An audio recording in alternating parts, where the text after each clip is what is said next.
Good morning students. कल हम देख रहे थे मानव नेत्र में रोग। मानव नेत्र में रोग। तो अब हम उसमें जो रोग पढ़ रहे थे वो देखते हैं। तो हमारा पॉइंट है मानव नेत्र रोग। पॉइंट है हमारा नेत्र रोग। नेत्र रोग। नेत्र रोग जो है उसमें जो हमारा पहला जो रोग था वो रोग है हमारा कौन सा था? रतौंधी रोग। कौन सा रोग है? रतौंधी रोग। रतौंधी पहला रोग है वो कौन सा रोग है? रतौंधी रोग। और जो दूसरा रोग हमने देखा था वो रोग था हमारा कौन सा? जैराफ थैलेमिया।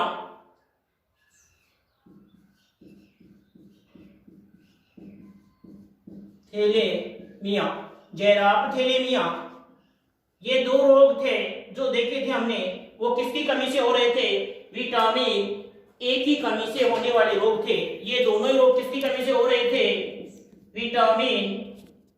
विटामिन ए की कमी से। ये रोग किससे हो रहा था? विटामिन ए की कमी से। और ये रोग भी किससे हो रहा है? विटामिन ए की कमी से। ये दोनों रोग जो हैं वो किससे हो रहे हैं? विटामिन ए की कमी से हो रहे थे। उसके बाद में तीसरा जो रोग था हमारा, तीसरा रोग वो था निकट दृष्टि दोष। निकट दृष्टि दोष। निकट दृष्टि दोष तीसरा रोग था हमारा। उसमें हमने देखा था कि जो निकट दृष्टि दोष रोग है उसमें क्या होता है कि निकट की वस्तु तो साफ दिखाई देती है और दूर की वस्तु स्पष्ट दिखाई नहीं देती है। और इसमें क्या बताया था हमने कि जो वस्तु है उस वस्तु का प्रतिबिंब रेटिना से क्या बन जाता है? पहले बन जाता है। वस्तु का प्रतिबिंब रेटिना से पहले बन जाता है। और इसके उपचार के लिए हमने क्या किया था? जो लेंस का चश्मा था उसका उपयोग किया था। कौन सा लेंस था? अवतल लेंस। इसका उपचार हमने किससे किया था? अवतल लेंस के चश्मे से। अवतल लेंस के चश्मे से। और इसमें प्रतिबिंब कहां बन रहा था? रेटिना से पहले। कहां बन रहा था? रेटिना से पहले प्रतिबिंब बन रहा था। अगर पूछ लिया जाए कि निकट दृष्टि दोष में प्रतिबिंब कहां बनता है तो रेटिना से पहले। जैसे ऑप्शन हो सकता है रेटिना पर, रेटिना से पहले और रेटिना के बाद में। तो कहां बन रहा है? रेटिना से पहले बनता है इसमें प्रतिबिंब। और अवतल लेंस से इसका क्या किया जाता है? उपचार किया जाता है। और इसमें जो कारण था वो क्या था कि इसमें जो फोकस दूरी है नेत्र लेंस की वो क्या हो जाती है? घट जाती है। क्या होती है? लेंस की फोकस दूरी, लेंस की फोकस दूरी क्या होती है? घट जाती है। फोकस दूरी घट जाती है। ये तो लेंस की फोकस दूरी क्या होती है? घट जाती है। तो ये हमारा निकट दृष्टि दोष था जिसको हमने चित्रों के माध्यम से कल देख लिया था। उसके बाद में हम अगला देखते हैं दूर दृष्टि दोष। चौथा जो दोष है हमारा वो है दूर दृष्टि दोष। दूर दृष्टि दोष नाम है तो इसमें क्या बताया कि इसमें क्या होती है? दूर की वस्तु स्पष्ट दिखाई देती है लेकिन निकट की वस्तु स्पष्ट दिखाई नहीं देती। इसका जो उपचार है वो किया जाता है किससे? उत्तल लेंस के चश्मे से। मतलब इसमें किसका उपयोग किया जाता है? उत्तल लेंस के चश्मे का उपयोग किया जाता है। उसके बाद में हम देखते हैं कि जैसे इसमें क्या बन रहा था? प्रतिबिंब रेटिना से पहले। इसमें प्रतिबिंब क्या बनता है? रेटिना के बाद में। रेटिना के बाद में प्रतिबिंब कहां बनता है? रेटिना के बाद में। इसमें क्या हो रही थी? फोकस दूरी घट जाती है। इसमें क्या होगा? फोकस दूरी बढ़ जाती है। मतलब रेटिना के बाद में क्यों बन रहा है कि इसमें जो लेंस है उसकी फोकस दूरी बढ़ जाती है। क्या होती है? लेंस की फोकस दूरी बढ़ जाती है। जो हमारा लेंस है उसकी फोकस दूरी क्या हो रही है? इसमें बढ़ जाती है। फोकस दूरी क्या हो जाती है? बढ़ जाती है। यहां तक हमने कल देख लिया था। तो अब दोबारा से हमने देखा है कि रतौंधी रोग है, विटामिन ए की कमी से होता है। इस रोग में रात में दिखाई नहीं देता है। जेराथियोलिनिया जो रोग है वो भी विटामिन ए की कमी से होता है। उसके बाद में हम देख रहे हैं निकट दृष्टि दोष। ये जो रोग है वो किसके कारण होता है? लेंस की जो फोकस दूरी है वो घट जाती है, इस कारण प्रतिबिंब रेटिना से पहले बनता है। इसका उपचार है अवतल लेंस का चश्मा। फिर दूरदृष्टि दोष। दूरदृष्टि दोष में क्या होती है? लेंस की फोकस दूरी बढ़ जाती है, प्रतिबिंब रेटिना के बाद में बनता है। इसका उपचार है वो है उत्तल लेंस का चश्मा। मतलब इसमें किसका उपयोग करेंगे? उत्तल लेंस के चश्मे से इसका उपचार किया जाता है। अब जो हमारा अगला जो रोग है, पांचवा जो रोग है वो हम पढ़ते हैं। तो वो रोग हम देख रहे हैं, देखो पांचवा जो रोग है वो आता है दूर जरा दृष्टि दोष। कौन सा आता है? जरा दृष्टि दोष। जरा दृष्टि दोष पांचवा रोग है, जरा दृष्टि दोष।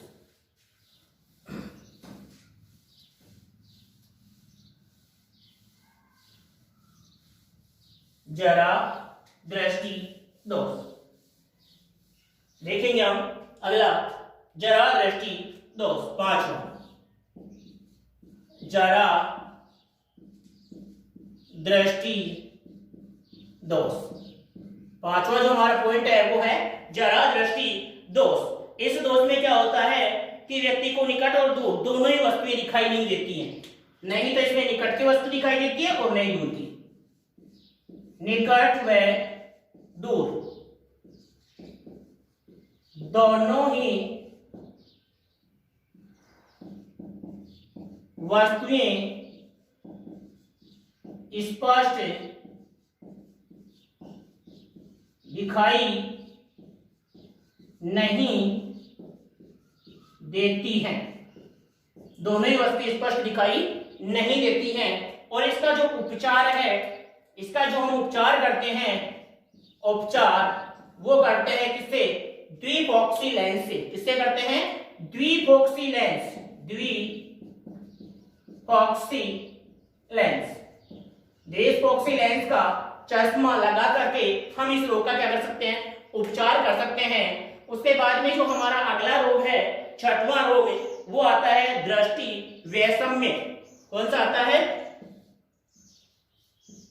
दृष्टि वैषम्य।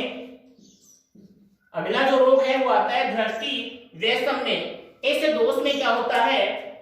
इस दोष में कॉर्निया की जो वक्रता है वो बदल जाती है। इस दोष में क्या होता है? कॉर्निया की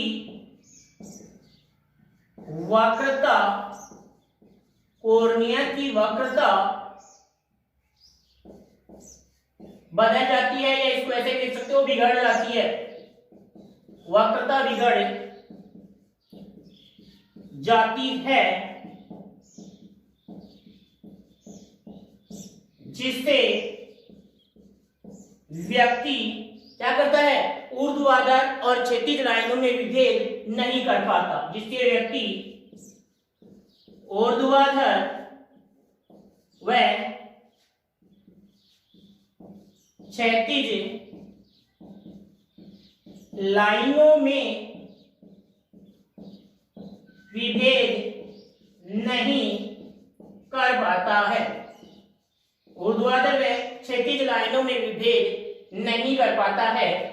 और इसका जो हम उपचार करते हैं, इसका जो उपचार करते हैं वो करते हैं बेलनाकार लेंस से। किससे करते हैं? बेलनाकार लेंस से। बेलनाकार लेंस के चश्मे का उपयोग करते हैं। इसमें बेलनाकार लेंस से हम इसका क्या करते हैं? उपचार करते हैं। इस रोग का जो उपचार है वो किससे होता है? बेलनाकार लेंस के चश्मे का उपयोग करके, या बेलनाकार लेंस से इसका क्या करते हैं?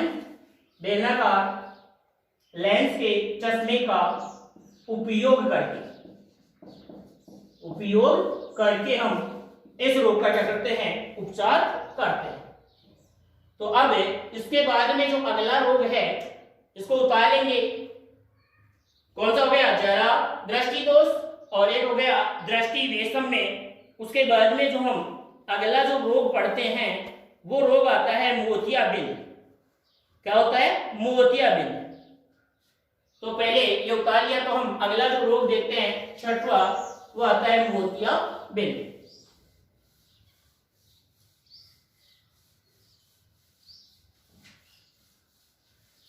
मोतियाबिंद जो रोग है अगला, वो आता है हमारा छठवां रोग मोतियाबिंद। देखेंगे हम अगला जो हमारा छठवां रोग है वो डालेंगे मोतियाबिंद। और इस दोष में क्या होता है? पक्षमार्गी पेशियों में संकुचन और शिथिलन रुक जाता है। अगला जो हमारा रोग है छठवां हो गया था, सातवां मोतियाबिंद। मोतियाबिंद इस रोग में क्या होता है? पक्षमार्गी पेशियों में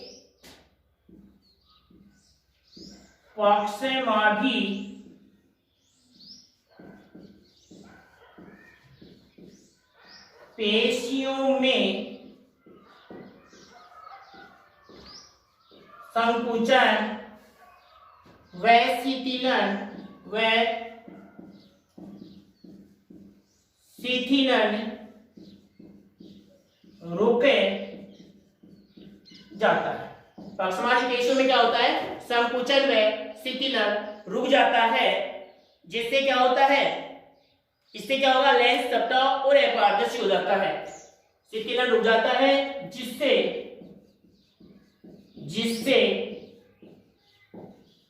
लेंस चपटा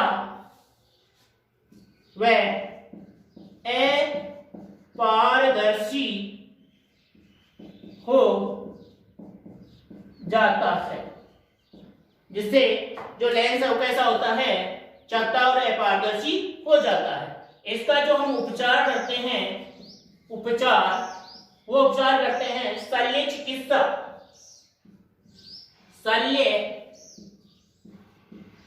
चिकित्सा। इसका जो उपचार है वो क्या है? शल्य चिकित्सा। ये हमारा सातवां रोग पढ़ा हमने। अब इसके बाद में देखते हैं हम आई फ्लू या नीली आंखें या कंजक्टिवा। अगला रोग है हमारा आठवां आई फ्लू या इसको बोलते हैं नीली आंखें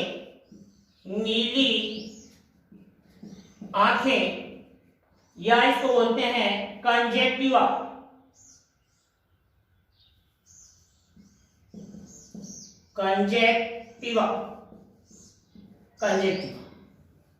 ये हमारा रोग है आई फ्लू, कंजक्टिवा या नीली आंखें। कंजक्टिवा, आई फ्लू और नीली आंखें। और इसमें क्या होता है कि ये रोग जो है वो स्ट्रेप्टोकोकाई जीवाणु के संक्रमण से होता है। ये रोग क्या होता है? स्ट्रेप्टोकोकाई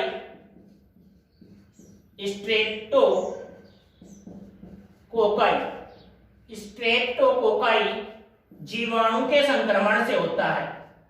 जीवाणु के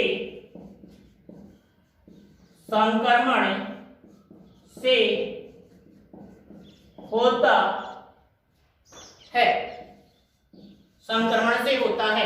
यह एक संक्रामक रोग है। ये क्या है? एक संक्रामक रोग है। तो इस रोग में आंखें लाल हो जाती हैं। इस रोग में आंखें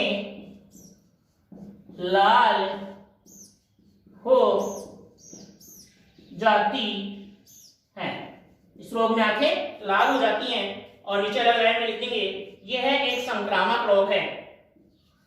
यह एक संक्रामक रोग है। यह एक संक्रामक रोग है। ऐसा रोग है ये? संक्रामक रोग है। फिर इसके बाद में आता है ग्लूकोमा या कालाजार रोग। ग्लूकोमा या कालाजार रोग नोवा रोग होता है। ग्लूकोमा या कालाजार, ग्लूकोमा या काला आजार। देखते हैं अगला जो रोग है हमारा नौवां, वो होता है ग्लूकोमा या काला जार। नौवां रोग ग्लूकोमा या काला आजार या काला आजार, ग्लूकोमा या काला आजार रोग। इसमें क्या होता है कि जो हमारी द्रव तंत्रिकाएं हैं, इसमें क्या होता है, इस रोग में द्रव जो तंत्रिकाएं हैं हमारी वो विकृत हो जाती हैं और आंखों से सूचनाएं मस्तिष्क तक नहीं पहुंचती। मतलब इसमें क्या होती है कि जो हमारी द्रव तंत्रिकाएं हैं, द्रव तंत्रिकाएं जो क्या कार्य करती हैं कि जो प्रतिबिंब बन रहा है उसकी सूचना मस्तिष्क को देती हैं। तो इस रोग में द्रव तंत्रिकाएं क्या हो जाती हैं, विकृत। द्रव तंत्रिकाएं विकृत हो जाती हैं जिससे प्रतिबिंब की सूचना, प्रतिबिंब की सूचना मस्तिष्क को देरी से पहुंचती है, जिससे प्रतिबिंब की सूचना मस्तिष्क को देरी से पहुंचती है। आगे देखते हैं हम इसमें कि इस रोग के जो लक्षण हैं, या तो पहुंचती है देरी से या नहीं पहुंचती है। इस रोग के लक्षण है वो क्या होते हैं, देरी से आते हैं। इस रोग के लक्षण देरी से आते हैं, देरी से आते हैं। इस रोग के लक्षण क्या होते हैं, देरी से प्रकट होते हैं। तो ये हमारा रोग हो गया कौन सा, ग्लूकोमा या काला जार रोग, ग्लूकोमा या काला जार रोग। अब हम देखते हैं अगला जो है, अगला जो हमारा रोग देखते हैं वो बहुत ही महत्वपूर्ण रोग है, आनुवांशिक रोग है। वो रोग आता है हमारा कौन सा, वर्णांधता। कौन सा रोग आता है, वर्णांधता। तो हम देखेंगे वर्णांधता, आप इसे देख लें एक बार और उतार लें।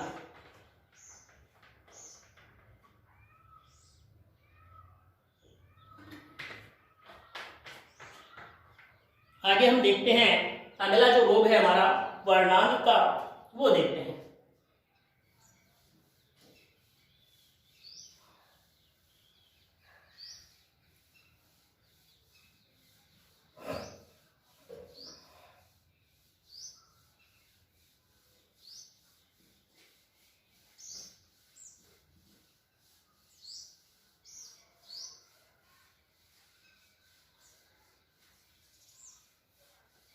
वर्णांधता, अगला हेडिंग डालेंगे हम, और जो 10वां रोग है वो है वर्णांधता।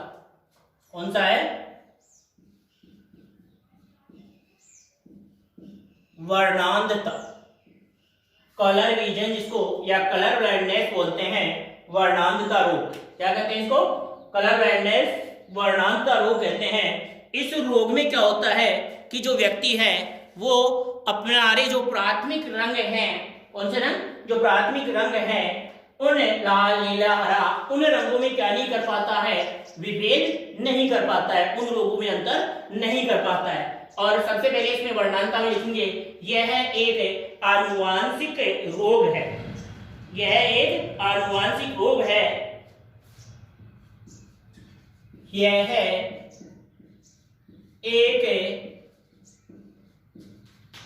आनुवांशिक रोग है, यह एक आनुवांशिक रोग है।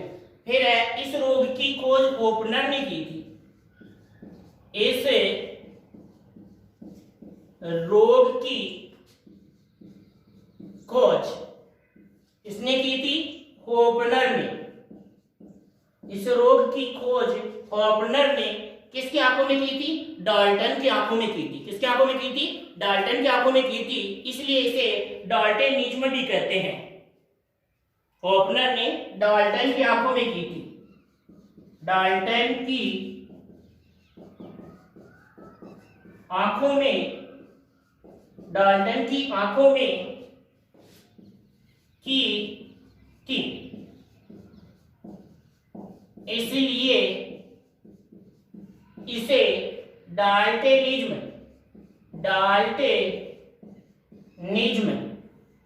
भी कहते हैं। मतलब यहां ध्यान देना हमें कि ये जो रोग है हमारा, इस रोग की खोज तो की किसने? होपनर ने की। और किसकी आंखों में की? डाल्टन की आंखों में की। इसलिए इस रोग का दूसरा नाम है डाल्टेनिज्म। दूसरा नाम क्या है इसका? डाल्टेनिज्म नाम है इसका। अब हम देखते हैं कि इस रोग का जो जीन होता है, इस रोग का जो जीन होता है वो कैसा होता है? एक्स गुणसूत्र पर संलग्न होता है और अप्रभावी होता है। क्या होता है?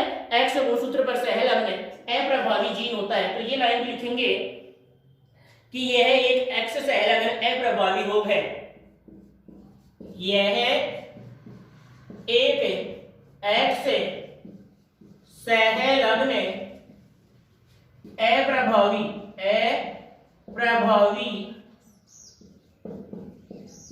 रोग है। यह एक एक्स संलग्न अप्रभावी रोग है। मतलब क्या होता है? यह एक एक्स संलग्न अप्रभावी रोग है। उसके बाद में देखते हैं इस रोग से जो ग्रसित व्यक्ति है वो क्या करता है? लाल और हरे रंगों में विभेदित नहीं कर पाता। इस रोग से ग्रसित व्यक्ति लाल व हरे रंगों में विभेद नहीं कर पाता। विभेद नहीं कर पाता।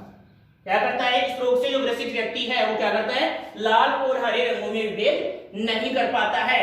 उसके बाद में हम देखते हैं इसकी वंशागति। क्या देखते हैं? इसकी वंशागति कि ये रोग है वो किस प्रकार से वंशानुगत होता है वो देखते हैं। तो यहां तक देखा है आपने वर्णांता, ये एक आनुवंशिक रोग है। इसकी खोज ओपनर ने की डाल्टन के आंखों में, इसलिए डाल्टनिज्म कहते हैं। यह एक एक्स संलग्न अप्रभावी रोग है। उसके बाद हमने देखा इस रोग से ग्रसित व्यक्ति क्या करता है? लाल व हरे रंगों में, जिन्हें हम प्राथमिक रंग कहते हैं, क्या कहते हैं इसको? प्राथमिक रंग। जो लाल और हरे रंग है, प्राथमिक रंग है, उनमें व्यक्ति क्या नहीं कर पाता है? विभेद नहीं कर पाता है। अब हम देखते हैं कि इसकी वंशागति कैसे होती है। तो आगे हम डालते हैं वर्णांधता जो रोग है उसकी वंशागति, क्योंकि ये एक आनुवंशिक रोग है ना, तो इसलिए इसकी वंशागति कैसे होती है। देखते हैं वर्णांधता रोग की वंशागति। वर्णांधता रोग की वंशागति। वर्णांधता रोग की वंशागति। वर्णांधता जो रोग है उसकी क्या देखेंगे हम? वंशागति। वर्णांधता रोग की वंशागति। अब ये वर्णांधता जो रोग है उसकी वंशागति कैसे होती है तो वो देखते हैं। तो हम इसके बारे में, जो इसके जीन हैं उनके बारे में देखते हैं। इसका जीन एक्स संलग्न अप्रभावी जीन होता है। तो हम देखेंगे सबसे पहले, या लिख रहा हूं मैं, स्वस्थ पुरुष। अगर स्वस्थ पुरुष होगा तो उसकी जो जीन होंगी वो क्या होंगी? देखना, एक्स और वाई। मतलब एक्स गुणसूत्र पर कोई जीन, कोई संक्रमण नहीं होगा, ये स्वस्थ पुरुष होगा। फिर इसके बाद में रोगी पुरुष। अगर पुरुष रोगी है तो इसका मतलब क्या होगा? एक्स और वाई, और इसकी जो एक्स है उस पर क्या होगा? ये जीन पाया जाएगा, कलर विजन वाला जीन होगा, तो ये रोगी पुरुष होगा। उसके बाद में हम देखते हैं कि स्वस्थ महिला, इसके क्या होंगे? एक्स और एक्स। ये स्थिति आएगी तो महिला कैसी होगी? स्वस्थ होगी। फिर वाहक महिला, और वाहक महिला में क्या होगा? एक्स एक्स, और इस एक एक्स पर क्या आएगा, ये इसका जीन होगा वर्णांतता का। और फिर चौथी जो अगली पांचवी स्थिति है वो आएगी रोगी महिला।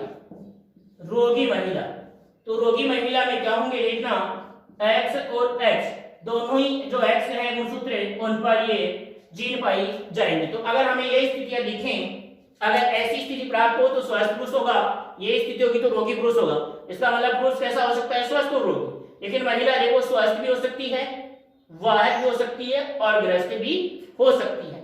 वाहक का मतलब है इसमें रोग के लक्षण प्रकट नहीं होंगे, ये खुद तो स्वस्थ होगी लेकिन इसमें ये जो जीन है एप्रबाली जीन वो आगे एक पीढ़ी में जाकर क्या हो जाएगा, प्रकट हो जाएगा। तो ये वाहक महिला होती है, तो इसके जीन निकलेंगे। फिर हम प्रश्नों के माध्यम से आपको समझाते हैं कि जो ये वर्णांतता रोग है उसकी वंशागति कैसे होती है। तो आप इसको लिख लें, एक बार जल्दी से उतार लें, फिर हम प्रश्न बताते हैं आपको कि किस प्रकार से वर्णांतता रोग की वंशागति होती है। तो एक प्रश्न लिखें, एक स्वस्थ पुरुष का विवाह है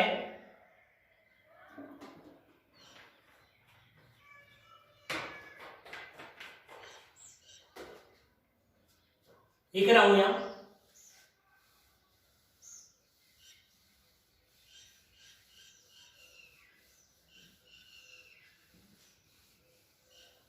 उससे लिख रहा हूं यहां पर, ठीक ना, ट्यूशन एक स्वस्थ पुरुष का विवाह है वाहक महिला से होता है। तो इनसे उत्पन्न होने वाले बच्चों में रोग की प्रायिकता बताओ। उत्पन्न होने वाले बच्चों में रोग की प्रायिकता बताओ कि यहाँ पर कौन से बच्चों में कितना रोग होगा, उस रोग की हमें प्रायिकता बतानी है। रोग होने की प्रायिकता बतानी है कि रोग कैसा होगा, कितना होगा, वो देखते हैं।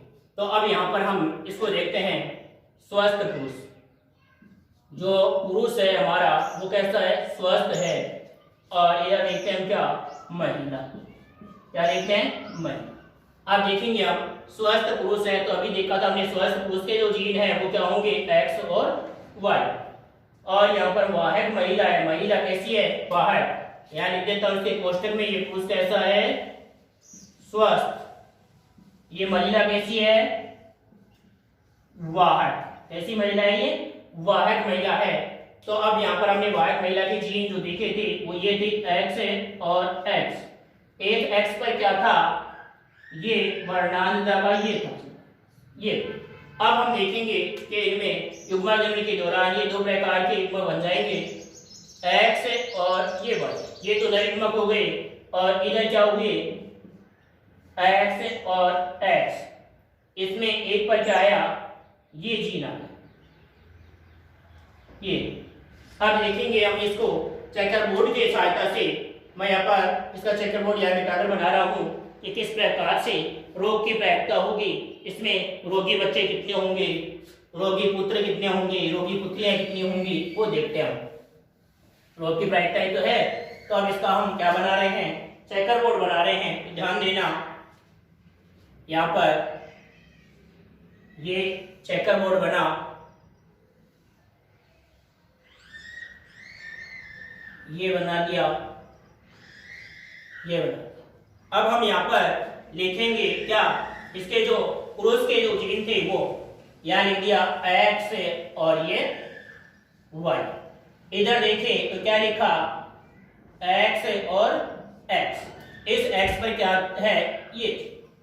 अब हम देखें, अब हम क्या देखें कि इनका वो करें हम क्या हल, तो देखना इसमें देखेंगे तो क्या है स्थिति x और x, इसे एक x पर क्या आया, ये आ गया।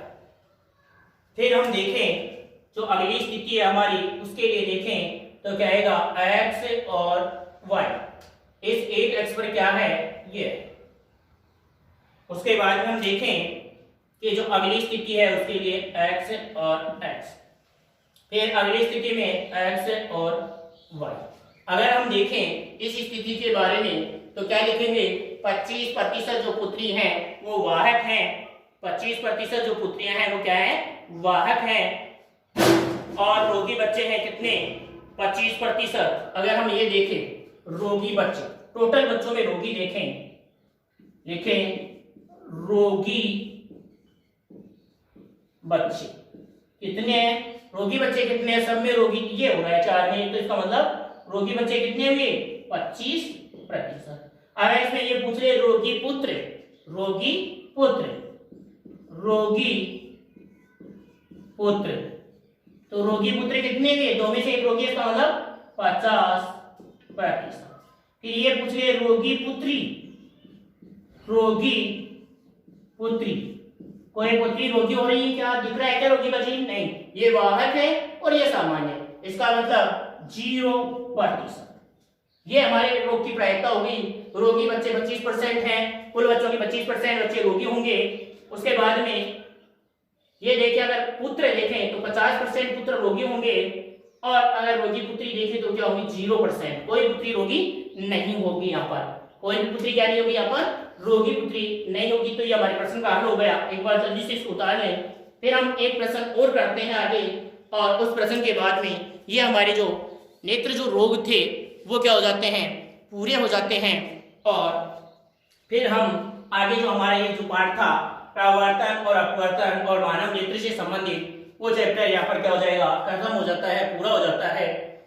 तो अब हम देखते हैं एक प्रश्न हो कि अगर पिता रोगी हो, पिता क्या हो, रोगी हो, और जो माता है वो क्या हो, वाहक हो, या माता और पिता दोनों रोगी हों,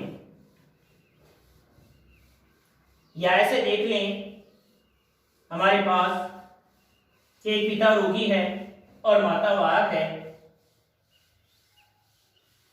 एक पुरुष क्या है, रोगी है, और एक माता या एक महिला क्या है, वाहक है। तो उनसे होने वाली संतानों में रोग की प्रायिकता बताओ। क्वेश्चन है हमारा, क्वेश्चन क्या है, एक पुरुष, एक पुरुष क्या है, रोगी, एक पुरुष रोगी है, किससे, कौन से रोग के पढ़ रहे हैं हम, वर्णांतता। तो यहाँ पर रोगी का मतलब वर्णांतता रोग से ग्रस्त है, किससे ग्रस्त है, वर्णांतता रोग से। तो एक पुरुष रोगी है तथा महिला वाहक है, एक पुरुष रोगी है तथा महिला वाहक है। तो इनसे उत्पन्न होने वाले बच्चों में, तो इनसे उत्पन्न होने वाले बच्चों में, उत्पन्न होने वाले बच्चों में रोग की प्रायिकता बताइए। उत्पन्न होने वाले बच्चों में रोग की प्रायिकता बताइए। तो अब देखेंगे हम प्रश्न को हल करेंगे। यहां पर पुरुष और यहां पर क्या लिखेंगे, महिला,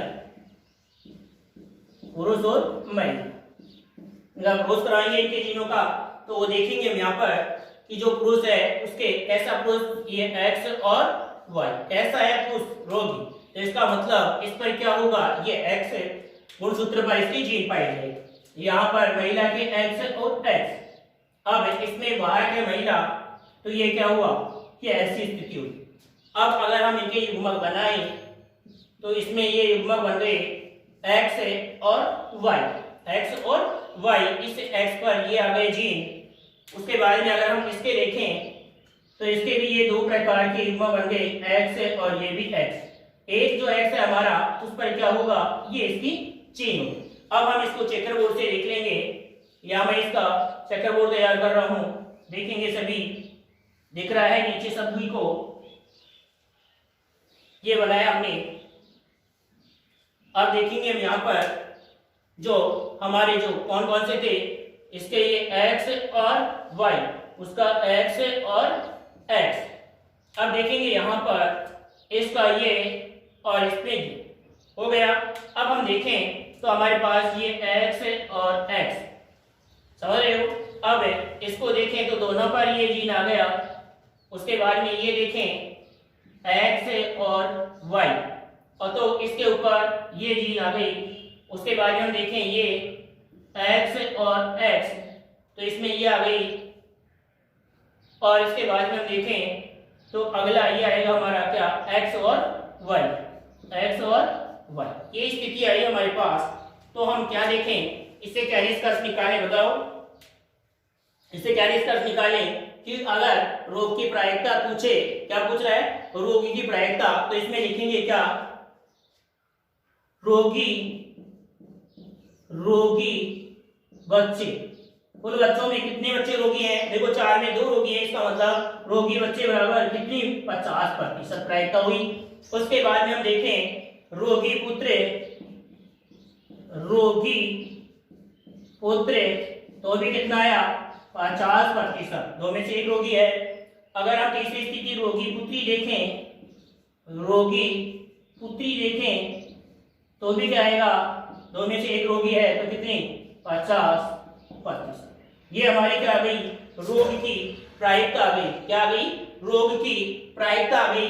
तो इस प्रकार हमने वर्णांतर रोग के वंशानुगति में कुछ भी दे सकता है। आपको ये ध्यान, जो मैंने शुरू में 5 जो लिखाई है कि स्वस्थ पुरुष में कौन सी जीन होती हैं, ग्रस्त पुरुष में कौन सी होती हैं, अगर महिला वाहक है तो उसमें कौन सी होती हैं, ये ध्यान देना। यहाँ पर लिख रहा हूं ये रोगी है और ये कैसी है, वाहक है। ये क्या है, वाहक है। तो वाहक महिला में कैसी जीन होती हैं, या रोगी महिला है तो कैसी जीन होंगी, समझ रहे हो। तो ये हमें अगर जीनें याद हैं तो उनको हम इस प्रकार से तैयार करके उनमें रोग होने की जो प्रायिकता है वो हम सिद्ध कर सकते हैं और बता सकते हैं। तो यहाँ पर जो हमारा वर्णांतर रोग था उसको हमने प्रश्नों के माध्यम से हल कर लिया। तो इसके साथ ही जो हमारा नेत्र, मानव नेत्र और मानव नेत्र के जो रोग थे वो क्या हो गए, पूरे हो गए। तो इसके साथ हमारा जो ये चैप्टर था वो कंप्लीट होता है। अब आगे हम नया चैप्टर लेकर आएंगे आज, जो कि हम अगले चैप्टर या अगले पार्ट में लेकर आएंगे। तो हमारा जो वीडियो आपको कैसा लग रहा है वो आप कमेंट्स में जरूर बताएं, जिसके कारण हमें प्रबलन मिले और हम उत्साहित हो, जोश हो और आपको ज्यादा से ज्यादा अच्छा पढ़ाने की कोशिश करें। और जो हमारा चैनल है उसको आपसे विनती है कि जरूर ज्यादा से ज्यादा सब्सक्राइब करें और अपने मित्रों में शेयर और लाइक करें, जिसके कारण आपको लाइव क्लासें मिल सके और ज्यादा लंबी समय की क्लासें मिल सकें। और हो सकता है कि अगर सब्सक्राइब जल्दी हो गई, लाइव क्लासें चालू हो गई आपकी, तो 1 तारीख से आपकी जेट जो क्लासेज हैं, जो जेट के एग्जाम होने वाले हैं उसकी तैयारी के लिए भी आपकी बायोलॉजी, केमिस्ट्री और जो एग्रीकल्चर है उसकी क्लासें भी चालू की जा सकती हैं। तो इसको आप ज्यादा से ज्यादा चैनल को बढ़ाएं आगे और सब्सक्राइब करें। जय हिंद, जय भारत।